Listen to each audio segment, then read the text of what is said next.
တခုစဉ်းစားဘူးလားကျွန်တော်တွေငွေအတွက်အလုံးလုံးနေရလားငွေကကျွန်တော်တို့အတွက်အလုံးလုံးနေရလားဒီဖြေလေးကိုသိရအောင်ကျွန်တော်ဒီနေ့ဝင်ငွေမျိုးစားနှမျိုးချောင်းကိုရှင်းပြပေးချင်ပါတယ်အဲ့ဒါတွေကတော့ active income နဲ့ passive income ပဲဖြစ်ပါတယ်ဒီဗီဒီယိုလေးကိုစောင့်ကြည့်ကြည့်ပြီးသွားရင်တော့ကျွန်တော်တို့တွေဝင်ငွေရှာတဲ့အပေါ်မှာအမြင်တွေပြောင်းလဲနိုင်ပြီးတော့ငွေကတင့်အတွက်အလုံးလုံးပြီးတဲ့လွတ်လပ်တဲ့ဘဝတစ်ခုကိုဘယ်လိုတည်ဆောက်မလဲဆိုတဲ့ idea အသစ်တွေကိုရရှိသွားဖို့မျှော်လင့်ပါတယ်ဒါဆိုရင်ကျွန်တော်တို့ဗီဒီယိုလေးကိုစလိုက်အောင်နော်ခုဒီဗီဒီယိုကြည့်နေတဲ့သူကပထမဆုံးလာကြည့်ရဆိုလို့ရှိရင်ကျွန်တော်ရဲ့ Money Mind မြန်မာ channel ကအကြောင်းတွေမှာမတင်ပေးရဲ့ငွေကြေးနဲ့ဆိုင်တဲ့အသိပညာတွေကိုတင်ဆက်ပေးနေတဲ့ channel လေးပဲဖြစ်ပါတယ်ဒီလိုအကြောင်းအရာတွေနဲ့ပတ်သက်ပြီးတော့စိတ်ဝင်စားရဆိုရင်တော့ဒီ channel လေးကို subscribe လုပ်ထားခဲ့ပါပထမဆုံးအနေနဲ့ active income အကြောင်းကိုပြောပြချင်ပါတယ် active income ဆိုတာကတော့အရိုးရှင်းဆုံးပြောရရင်ကျွန်တော်တို့ရဲ့အချိန်လောက်အားကျွမ်းကျင်မှုတွေကိုပတ်စံနဲ့ဓာတ်ရိုက်လဲလှယ်ပြီးတော့ရလာတဲ့ဝင်ငွေကိုခေါ်တာပ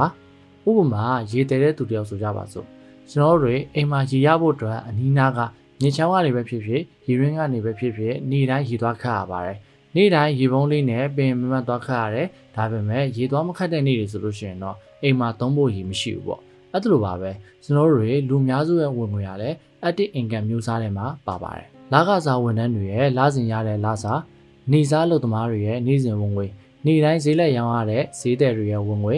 freelancer တယောက်အနေနဲ့ project တစ်ခုလုပ်ပြီးလို့ရတဲ့ပတ်စံဒါတွေအားလုံးကတော့ active income တွေပဲဖြစ်ပါတယ် active income ကကောင်းလားဆိုတော့သူ့မှာသူ့အားသာခြင်းနဲ့သူရှိပါတယ်ပထမချက်ကချက်ချင်းငွေရတယ်အလုပ်လုပ်ပြီးတာနဲ့ဘယ်လောက်ဆိုပြီးတော့ငွေရချက်ချင်းရတယ်ဒုတိယချက်ကတော့ခံမှန်းလို့ရတယ်လာကုန်ရင်ကိုယ့်ဘဏ်အကောင့်နဲ့ကိုငွေဘယ်လောက်ဝင်လာမယ်ဆိုတာကြိုပြီးတော့တည်နေရပါတယ်ကြိုတည်နေရတဲ့ကိုယ့်ရဲ့ဝင်ငွေတွေကိုလည်းစီမံခန့်ခွဲရလွယ်ကူစေတာပေါ့ဒါပေမဲ့အကြီးမားဆုံးအားနည်းချက်တစ်ခုကတော့ကျွန်တော်တို့အလုံးမလုံးနိုင်တော့တဲ့ဒီနေ့ဒါမှမဟုတ်ရင်ဒီနေ့ပြင်ပန်းလို့နားကျင်နေဆိုပြီးတော့နားလိုက်တဲ့နေ့နေမကောင်းတဲ့နေ့တွေဆိုရင်တော့ဝင်ငွေကရက်သွားမှာပဲဖြစ်ပါတယ်။ဘာဖြစ်လို့လဲဆိုတော့ကျွန်တော်တို့ရဲ့ဝင်ငွေဟာကျွန်တော်တို့ရဲ့အချိန်နဲ့လောအားပေါ်မှာ100%မိခိုနေရလို့ပဲဖြစ်ပါတယ်။ Stop ပဲရင် Warren Buffett ရဲ့စကားလေးတစ်ခုတော့မှသတိရသွားစီပါတယ်။သင်ကအိတ်နေနောက်ငွေဝင်နိုင်တဲ့နီးလန်းကိုမရှာနိုင်ဘူးဆိုလို့ရှိရင်သင်တည်တဲ့အထိအလုံးလုံးနေရပါလိမ့်မယ်ဆိုတာပဲဖြစ်ပါတယ်။ဒါကြောင့်မလို့ချမ်းသာဖို့ငွေကြေးရလွတ်လပ်မှုရရှိဖို့အတွက်ဆိုရင်သင်ကဝင်ငွေမြင့်တဲ့သူတရားမဟုတ်ဘူးဆိုရင်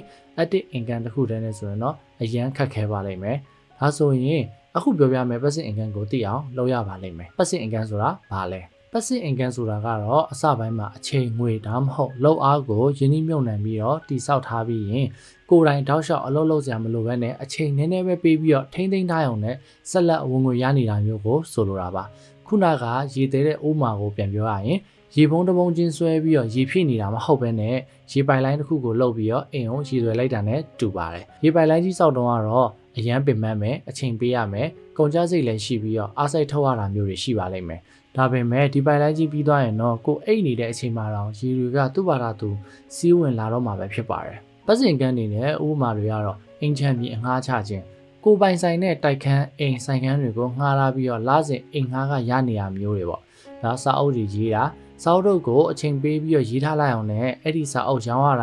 ုင်းမှာမူပိုင်ခွင့်ဝင်ငွေတွေရနေတာမျိုးဖြစ်ပါတယ်ပြီးတော့ YouTube channel တည်ထောင်ခြင်းပေါ့အခုဒီဗီဒီယိုကြည့်နေတဲ့အချိန်မှာကြော်ညာလေးတွေတက်နေတာကိုသတိထားမိကြမှာပါဗီဒီယိုတွေကိုအချိန်ပေးပြီးတော့အကောင်းဆုံးဖန်တီးရမယ်နှစ်တွေကြာသွားရင်တော့မှအဲ့ဒီဗီဒီယိုတွေကိုလူတွေက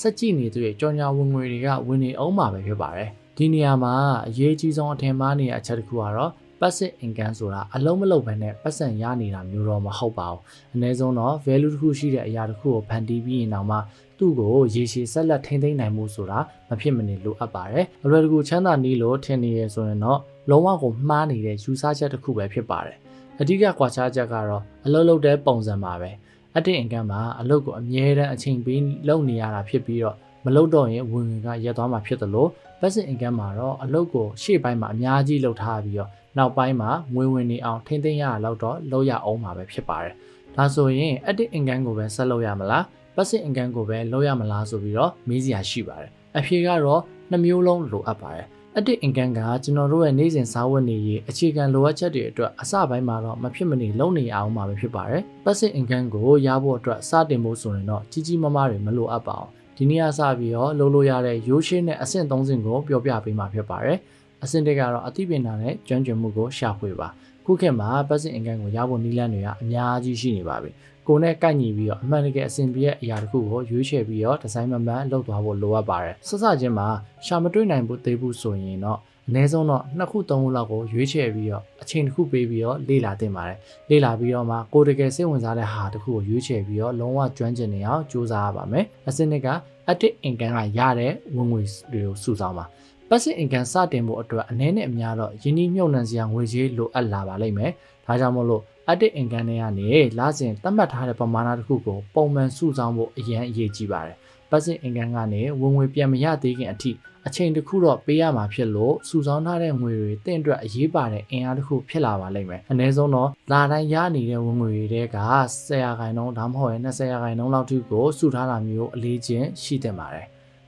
အဆင့်3စတင်လှုပ်ဆောင်ပါအသိပညာရှိပြီးပတ်စံလည်းရှိပြီဆိုရင်တော့လက်တွေ့စတင်လှုပ်ဆောင်ဖို့ပဲလိုပါတော့တယ် passive income ဆိုတာကတရထက်နဲ့တိဆောက်လို့မရပါဘူးအချိန်ယူပြီးတော့တိဆောက်ရတဲ့ရေရှည်ခရီးတစ်ခုဖြစ်ပါတယ်ပထမဆုံးစတင်လှုပ်ဆောင်ရတဲ့အချိန်မှာအမှားယွင်းတွေရှိနေနိုင်ပါတယ်ဒါပေမဲ့ခရီးမိုင်ပေါင်း1000ဟာခြေလမ်းတစ်လှမ်းကနေပြီးတော့စတင်ခဲ့တာပါဒါကြောင့်မလို့စတင်လှုပ်ဆောင်ခြင်းရတာအောင်မြင်မှုစီကိုဦးတည်နိုင်မှာပဲဖြစ်ပါတယ်ကိုတိုင်းတိဆောက်ထားတဲ့ passive income လမ်းကြောင်းကနေပြီးတော့ပထမဆုံးငွေလေးဝင်လာတဲ့အချိန်မှာ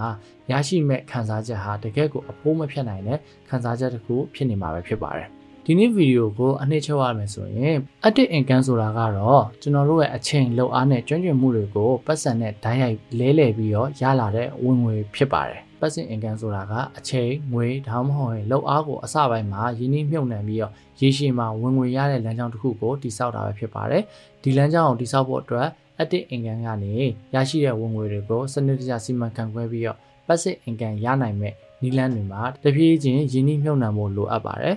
passive income ကိုစတင်ဖို့အတွက်အဆင့်3ဆင့်ကတော့အသိပညာနဲ့ကျွမ်းကျင်မှုတွေကိုရှာဖွေပါ active income ကနေရတဲ့ဝင်ငွေတွေကိုစုဆောင်းပါစတင်လှုပ်ဆောင်ပြီးတော့စိတ်ကူးနဲ့ရည်မှန်းချက်တွေကိုလက်တွေ့အကောင့်ထဲဖော်တာတွေပဲဖြစ်ပါတယ်ဒီချက်တွေကိုလိုက်နာမယ်ဆိုရင်တော့ငွေကြေးရလွတ်လပ်တဲ့ဘဝတစ်ခုကိုပိုင်ဆိုင်ဖို့အခွင့်အလမ်းပိုများလာမှာပဲဖြစ်ပါတယ်ဒီဗီဒီယိုကိုကြည့်ပြီးသွားရင် passive income ရအောင်ဘယ်လို idea အသစ်တွေရသွားလဲကိုယ်တိုင်ရောဘယ်လို passive income မျိုးကိုစတင်တည်ထောင်ခြင်းလဲဆိုတာကို comment မှာရေးပြီးတော့မျှဝေပေးခဲ့ပါအောင်